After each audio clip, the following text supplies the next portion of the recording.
Every time I made more money, I told myself, once I earn enough, I won't need a budget. But something weird kept happening. I'd have months where I made more money than I'd ever dreamt of, and somehow I'd still ask myself, where did it all go? There were times I was making more than people twice my age, but I couldn't confidently tell you how much I actually spent, how much I was saving, or if I was actually getting richer. I wasn't broke anymore. I was just financially noisy. Money came in, money went out, repeats. And the scary part is, from the outside it looked like I had everything figured out. Then one day I sat down and built the first real budget I'd ever followed. Not one of these complicated spreadsheets, just a system that finally showed where every rand was actually going. And I realized something that completely changed how I look at money. Budgeting didn't actually make me richer. It showed me how much money I was already wasting. So in this video, I'm going to show you a few things. I'm going to show you the app that I use to keep track of all my business money, because without it, this budget honestly wouldn't exist. I'm also going to show you the very first thing I bought when I finally started making real money and whether it was actually worth the money or not. Then I'll break down exactly where my money goes every month, from paying myself to distributing it to my team and my expenses. And I've got to tell you one month that completely changed the way I look at money, because that's the moment everything clicked for me. This was basically like the worst financial month I've ever had. Okay, so to start off today's vlog, I'm gonna show you guys the first thing that I ever purchased after I was like, okay, I'm successful, I got it right. And obviously, okay, it's not that obvious, but this is the first thing that I bought. And after I bought this, like, I was just like, okay, I think I'm that guy. I bought like a C63. I think you guys know, I think everyone knows, like, you know, this is the car. And a lot of people like to ask me, like, why did I buy this car? And if I'm just being honest, like, the reason why I bought this car was, it wasn't the first car that I bought, by the way. I had a TT, and I liked the way people reacted when I had the TT. But I wanted something like where people were gonna respect me more, or when people see me, they're like, oh, this guy is just too much. So what happened is, like, I ended up buying this C63. Guys, like, with the first million that I ever got in the accounts, like, I was just like, you know what, I'm doing the C63. And for me, it was just like a sign of validation. It was a sign of just saying, okay, you're that guy, you know what you're doing. Because when I got this car, I was 2022. But when I bought it, what did this car then mean for me? For me, it just meant like value. It meant like people respected me. It meant like people saw me, and being seen is something that I've always wanted to just have. Even like back then, when I was in high school, I just used to follow people so people can follow back. I don't know if you guys are watching and you guys are relating to those times, but there was times where people were doing follow for follow, and I was on top of doing follow for follow. So I've always wanted attention. When I got this car, I got all the attention that I needed. And what did that mean for me and for my budget? It was the first dumb decision that I've ever made, because when I had a million rand in my account, this car took almost everything that was outside that account. But I'm still proud of it, because it's made me who I am, and it's exactly what gets a lot of people trusting me in what I do online and in the business. You know, let's get in the house. I want to kind of like tell you guys and show you guys exactly how I do my budgeting now, exactly how I'm making better decisions than how I got this. And remember, guys, I'm gonna tell you like exactly as well about like the worst month that I've ever had. So yeah, let's get it.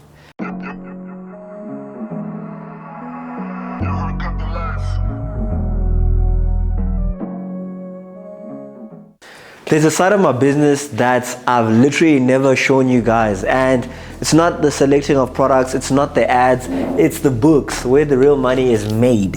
So I'm gonna get into showing you guys that, because real talk, when you're actually running a store, growing revenue, managing inventory, and customer service, bookkeeping is the last thing that you want to do. You keep on pushing it away. I was doing it manually for way too long. Receipts in one folder, spreadsheets that are barely updated, with no idea on what my actual numbers look like half the time. So what happened is I started using Xero, and every time I was using Xero, all I had to do was to take a picture or forward my invoice to Xero. Xero automatically just pulled in the details, and I didn't have to type anything. My bank was also connected to Xero, so when my bank was connected to Xero, my spendings would just show up there. So it was like less work for me, because when I first started, I had to write everything down, but this time around, Xero would be connected to my banking app, which made everything easier. And if I'm being honest, it saved me hours in a month. It saved me a lot of time, because bookkeeping is very stressful. And that time now, I'm putting it back into my business and actually growing my store instead of being buried in admin. It literally saved me so much time in a month. I used to spend so many hours just doing bookkeeping and all that boring stuff.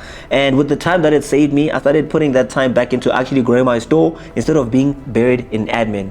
And honestly, like, my numbers are cleaner than they ever have before, and I confidently make like business decisions without that clutter. So if you're running a store and you're still doing your books the hard way, I get it. I was once in your position. What I'm going to do is I'll leave a link in the description to where you can get Xero and get organized as well. And the craziest part is, like, if you are like doing your Shopify business, like, you can literally connect it to Xero seamlessly. You just need to click a few buttons just the same way I'm showing up on the screen. So guys, you gotta make sure, man, like, you are budgeting. You gotta make sure that everything of yours is in order when it comes to budget, because when you're not in control of your numbers and when you're not on top of your numbers inside your online business, that's exactly when you lose traction. That's exactly when you just like make a random assumption to say, if I have 1,500 Rand in revenue, 500 Rand is profit. And majority of the times it's never the case. So you guys need to make sure that your bookkeeping is proper, and like I said, Xero would be the way to go. I wanted to give a big shout out to Xero for sponsoring this video. I mean, they're making this possible, and I genuinely love their solution. Yo guys, I just realized that like on Thursdays we have meetings with my students, since obviously like I do e-commerce. So today on the Thursday call, we usually have like Una as the coach. So right now what I'm just gonna do is I'm just gonna open up my laptop and pop in that meeting, and yeah, let's see what they're cooking inside there. One biggie. How are you? Now we can record. It's fine. You don't have to go anywhere. Let's get inside the Tuesday meeting. Let's see what Una is actually saying. They're taking long to fulfill their orders. A lot of drop shippers are actually. So I think on the agreement, you just gotta mention that your products are authorized, and you just gotta send that PDF to them and then wait for their response. In e-com right now, people are struggling with pay gates. Yeah, we're just like providing solutions on how people can get like, get approved with their pay gates. So yeah, we're not just helping up a couple of students.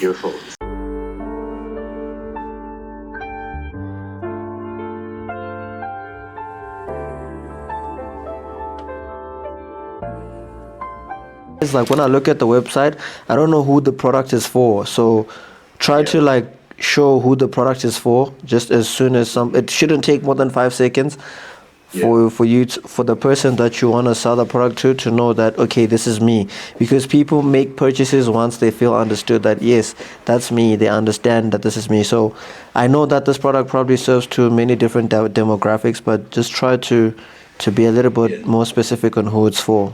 But nonetheless, like, the page is clean though. Like, I won't lie, like, the photos are clean, what it does. I appreciate it. Alright guys, that was just like a quick check-in on like the clients and how they're doing. Every day of the week at 5 o'clock from Monday to Thursday, we have meetings with different coaches. Today it was Una's, but I just decided to hop in and just give a little bit of insights. As you saw, this client here, his name is Jose. He wanted us to check out his landing page, make sure that everything is clean. So we gave him that advice. But however, let's get back into what we're actually doing. Now I'm about to like literally break down my budgets on like a monthly basis on exactly like how much I actually spend and how much I need a month. So let's get into that. Wow, you're looking so chilled. Shucks, man. Dude, we have a nice house, I'm not gonna lie. It's too much. It's too much.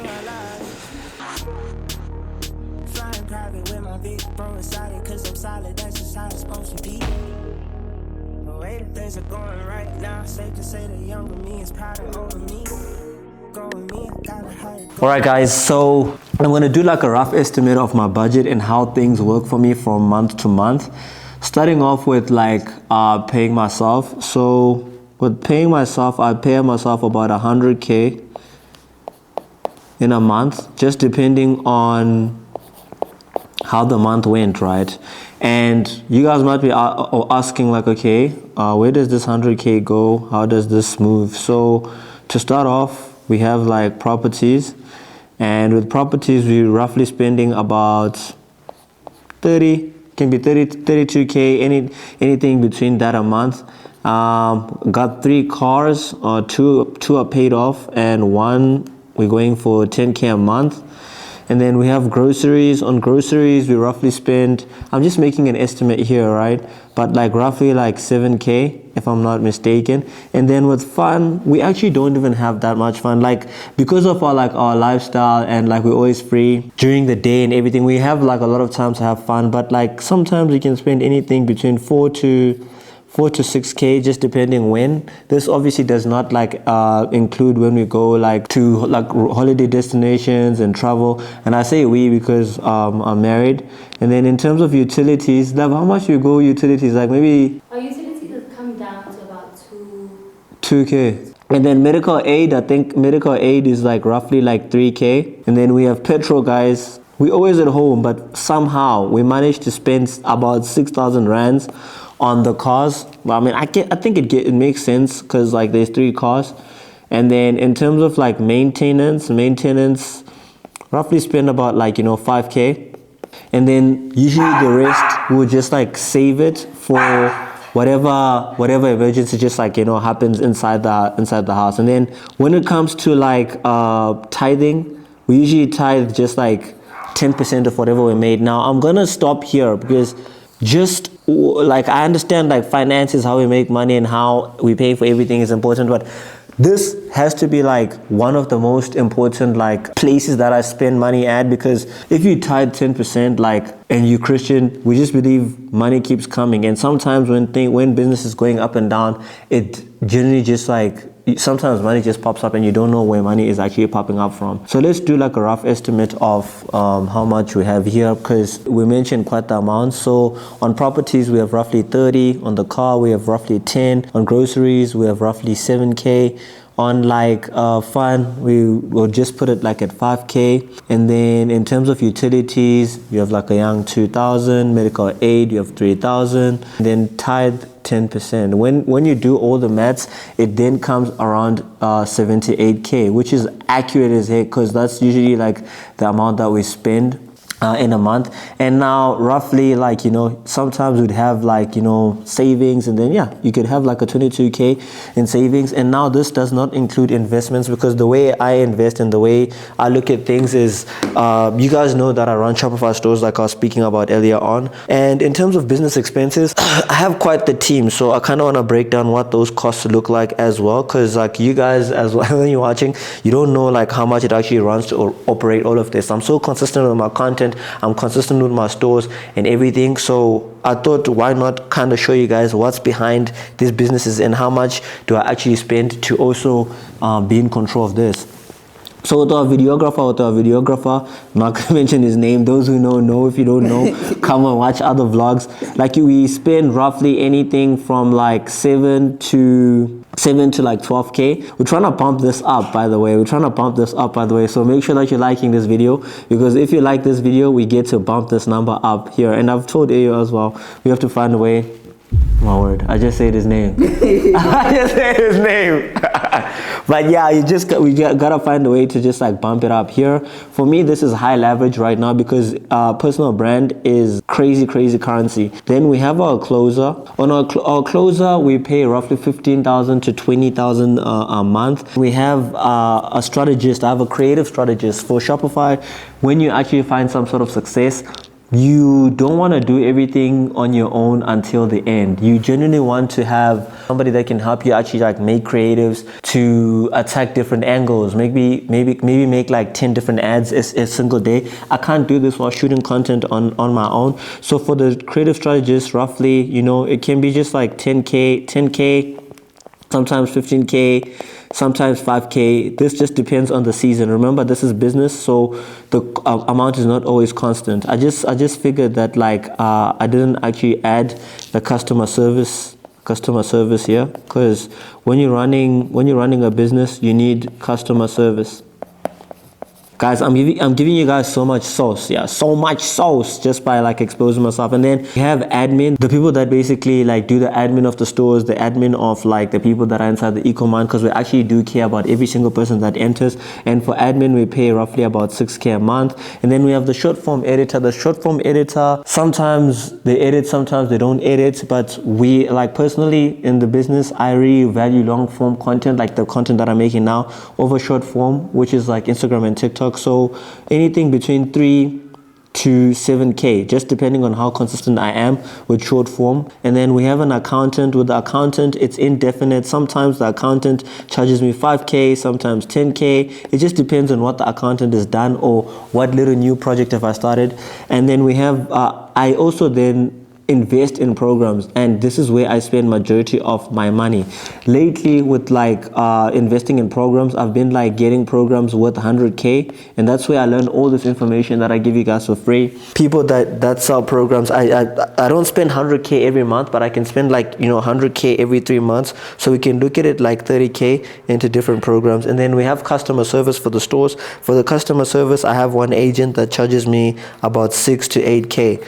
Let's kind of calculate what the costs look like a month for the business, right? Just to operate the businesses and to move the way I move in general, I roughly spend about 90,000 Rand. And it sounds crazy, man, but I really am happy. I believe like everything in terms of business for me comes back because of the way you operate the business. Instead of being like, like the way I used to be before, like before learning budgeting and everything before, instead of trying to eat everything on my own, I've kind of figured out exactly how to eat with others. Because when you eat with others, you give others the opportunities, and what happens spiritually is the more you give, the more you get. Let me know what you guys think in the comment sections. I do think like the amount of money I spend on fun is a bit too little, so we need to increase. What do you think, my love?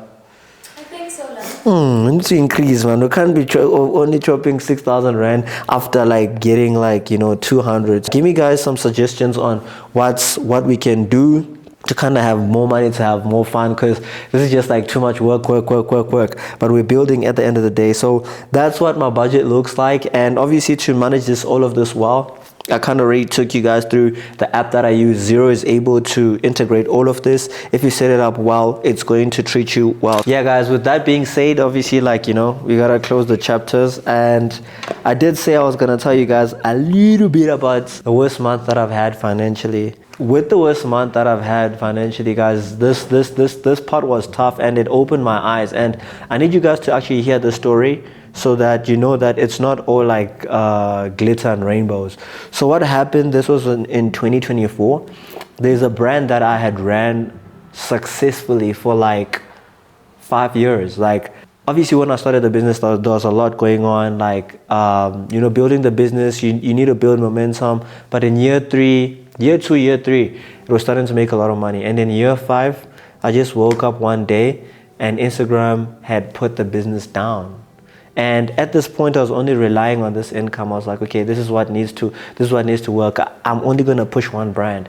And what happened was Instagram shut me down. And when Instagram shut me down, that month was literally like the worst month that I've ever had. I remember 2024, it was somewhere around October. It was so tough because like, if the Instagram is closed, that means I've lost my client base, and I wasn't connecting that well in terms of email on my clients. So I had a low month, and I had like these high expenses. Like, I mean, you guys saw like with what I was writing inside the iPad. I remember, I think that month, like, I think I netted like, I think 20,000 Rands or something like that. And to you maybe not making 20,000 Rand, you might be like, that's so fortunate. But earning 20,000 Rands when you have like expenses that I hear is crazy. I remember at that time I was living in Stain City. Thank God at that time like all the cars were like paid and everything. But it was such a tough time. And what I'm getting to this, and the reason why I'm telling you this is because like when you're running these brands, after one brand is successfully going up, you want to make sure that you at least have a second brand, or you at least have some sort of investments working and happening for you. Because these worst months, these like low months, they do happen. You're not always gonna net 200k rev. You're not always gonna net 1 million rev. You need to make sure that like that's always happening. So I don't want that to happen to you guys the same way that it happened to me. It's actually still crazy. And even until now, I'm always like now mentally prepared for something to go down, so that when something goes down, I'm also up. But that's what happened. And yeah, guys, I hope you guys are really enjoyed me breaking down my budget, on how I went from broke to stable. I've had my highs and my lows. I hope all of this just like encourages you, makes sense for you and give you like some sort of insight. And also I want to know, guys, if you guys want me to make like more videos just speaking on my finance overall, let me know in the comment section, because I know I'm always speaking about dropshipping, and that's fun and that's cool, but you know, wealth is about like how you maintain or how you like, you know, keep and hold money. It's just not about how to make money, because you can make money, but what you do with it like really matters. So let me know if you guys are interested in something like that. And yeah, Standard Bank, ABSA, if you guys are watching this, team up. I want more money.